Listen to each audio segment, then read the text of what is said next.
ஓட்டப்பிடாரம் அதன் சுற்றுவட்டார பகுதிகளில் கடந்த 3 தினங்களாக பெய்து வரும் கனமழை காரணமாக ஓட்டப்பிடாரம் பகுதிகளில் பல்வேறு குளங்கள் நிரம்பி வருகிறது. இதில் குறிப்பாக கொல்லம்பரும்பு கிராமத்தில் உள்ள குளமும் நிரம்பியது.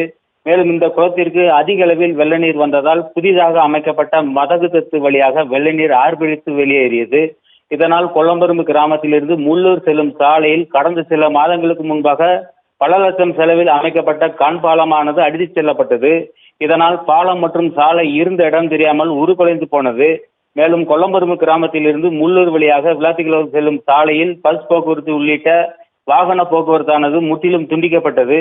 மேலும் கொல்லம்பரும்பு கிராமத்தில் கடந்த சில மாதங்களுக்கு முன்னதாக பொதுப்பணித்துறை மூலமாக சுமார் 3 கோடி மதிப்பீட்டில் குளம் தூர்வாரும் பணிகள் மற்றும் சீரமைப்பு பணிகள், புதிதாக மதகுதத்து அமைக்கும் பணிகளும் நடைபெற்றுள்ளது. ஆனால் பணிகள் சரியான முறையில் திட்டமிடாமல் மேற்கொள்ளப்பட்டதால் புதிய கண் பாலம் அடித்துச் செல்லப்பட்டதாக கிராம பொதுமக்கள் குற்றம் சாட்டுகின்றனர்.